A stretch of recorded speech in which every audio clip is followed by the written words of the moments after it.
Berjumpa lagi bersama saya di seri teknologi untuk printing ink industry. Kali ini saya akan membahas tentang metodologi atau proses percetakan yang melibatkan teknologi lampu ultraviolet dan lampu LED. Mungkin Bapak-bapak, Ibu-ibu belum begitu mengenal apa itu teknologi dari LED. Mudah-mudahan dari penyampaian saya yang singkat ini bisa memberikan pemahaman yang lebih baik.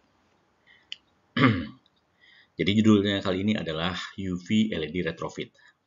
Apa itu retrofit? Retrofit adalah sebuah istilah bila Bapak Ibu memiliki percetakan atau mesin cetak yang awalnya itu berteknologi pengeringan lampu UV, itu bisa diadopsi dengan teknologi LED. Jadi dalam hal ini Bapak Ibu tidak perlu membeli mesin baru, tapi Bapak Ibu bisa memberikan penambahan divisi atau unit LED di mesin Bapak Ibu. Itu istilah retrofit. Jadi dalam hal ini akan berisikan tentang apa itu secara teknis lampu UV dan LED, apa consider ekonomiknya, bagaimana environment conditionnya, dan bagaimana safety atau keamanannya. Kalau kita bicara tentang UV LED atau UV lamp dan LED lamp, kita akan memahami bahwa kedua teknologi itu berbasic teknologi fotoelektronik. Jadi, fotoelektronik yang ada dalam UV LED itu bisa disaling menggantikan. Umumnya, lampu UV itu berbahan dasar merkuri. Sedangkan untuk lampu LED itu tidak berdasarkan bahan merkuri. Hari ini atau sekarang ini teknologi percetakan atau decorating printing itu memang sudah memungkinkan interchangeable atau bisa menggantikan teknologi lampu UV yang sudah ada di mesin itu dengan teknologi LED. Jadi itu secara singkat atau sederhananya. Secara teknikal, inovasi teknologi LED memang belum begitu populer atau belum begitu banyak dipergunakan. Tetapi bukan berarti teknologi ini tidak baik.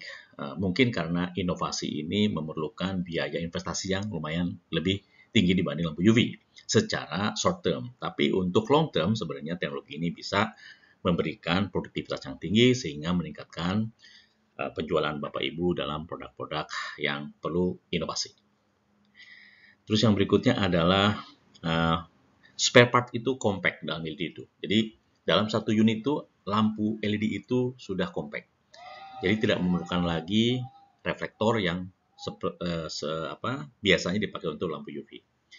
Emisi juga sangat rendah ya, emisi karbon atau emisi bahan-bahan berbahaya lainnya.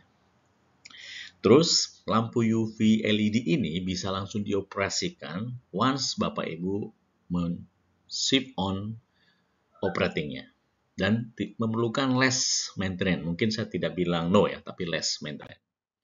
Secara ekonomik, existing system yang menggantikan ini mungkin yang saya ucapkan tadi masih besar ya, secara head to head. Tapi untuk jangka panjang, Bapak Ibu bisa menghitungnya dan kami sudah bisa menggaransi bahwa LED ini secara long term, bila project-project Bapak Ibu memang termasuk yang project andalan ya di packaging atau industri label, dengan LED ini menurut kami adalah hal yang wajar. Terus integrasi dari teknologi UV LED juga tidak jauh tinta yang dipakai. Jadi beberapa perusahaan sudah memiliki teknologi tinta yang dual cure. Maksudnya bisa kering di lampu UV juga kering di lampu LED. Jadi jangan khawatir untuk itu.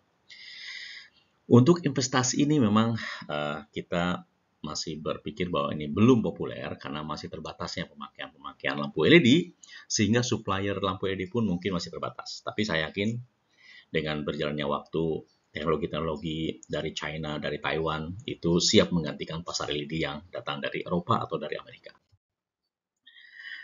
Oke, secara environmental, menurut penelitian bahwa LED ini memang no ozone emission. Maksud ozone itu kenapa? Dalam lampu UV itu memang kita selalu berpikir bahwa itu emisinya berbahaya karena memberikan dampak lingkungan yang kurang baik. Tapi berbahayanya sebenarnya bukan dari emisi dari lampu UV-nya, tapi yang berbahaya adalah reaksi dari wavelength yang dihasilkan oleh lampu UV itu bereaksi dengan oksigen.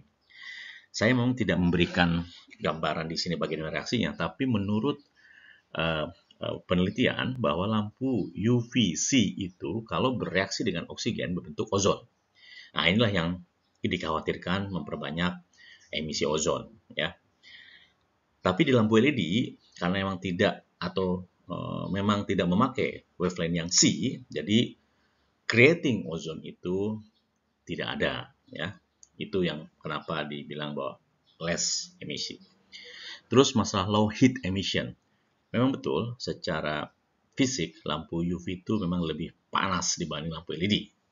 Tapi memang bukan berarti lampu LED itu tidak memiliki panas. Dia masih memiliki panas, tapi sistem chiller yang di dalam lampu LED itu sanggup mereduksi panas-panas yang dihasilkan oleh lampu-lampu LED. Safety, ya, saya sangat memperhatikan bahwa keamanan pemakaian lampu LED secara fisik jauh lebih aman dibanding lampu UV. Karena lampu UV itu dia berbentuk batang lampu. Kita harus hati-hati dalam mentreatmentnya karena dia ada kaca dan ada merkuri dalamnya itu. Sedangkan lampu LED dia berbentuk compact, dia berbentuk compact, bentuk kotak, dan lampu LED-nya itu tidak sepanjang yang lampu merkuri. Nah, mungkin Bapak Ibu bisa nanti menggoogling atau mencari di internet seperti apa perubahan itu. Nah, ini ada salah satu contoh kasus yang saya ambil dari Fujifilm, bahwa kategori di replacement part itu untuk termasuk reflektor dan lampu bulbnya, ternyata UV lamp itu hampir $6.400. Sedangkan LED itu zero. Bagaimana dengan maintenance, pengeluaran maintenance-nya atau maintenance expense untuk mengganti shutter operating, ductwork filternya atau cooling agent-nya? Lampu UV itu sampai $1.450. Sedangkan LED hanya sekitar $50 saja. Cukup signifikan. Bagaimana utility cost-nya? Lampu UV, cooling, air blower, ozone extraction system, heat makeup, reverb, dan sebagainya. Menurut sumber dari Fujifilm ini, luar biasa, fantastik, 23.000 sekian dolar. Ya, hitungan ini saya yakin ini per tahun, ya, per tahun operation, ya. Jadi ya, betul. Total annual cost per press, ya. Sedangkan lampu LED itu 1.300, ya. Jadi bayangkan, dari total semua pengeluaran itu, lampu UV teknologi di mesin cetak hampir mengeluarkan $32 US. Sedangkan lampu LED 1.300 sekian. Fantastik. Jadi Bapak Ibu bisa mempertimbangkan teknologi ini segera diaplikasikan. Oke, terima kasih banyak. Itu yang bisa saya sharing, ya. Saya Sugeng Endar Siwi sangat antusias untuk mensupport Bapak Ibu bagaimana menjalankan produksi printing dengan mengaplikasikan teknologi tinta cetak yang semakin dinamis, semakin inovatif, dan semakin produktif, ya, dalam mensupport packaging atau desain packaging yang Bapak Ibu cetak. Saya Sugeng Endar Siwi mengucapkan sukses selalu. Adios. Assalamualaikum warahmatullahi wabarakatuh.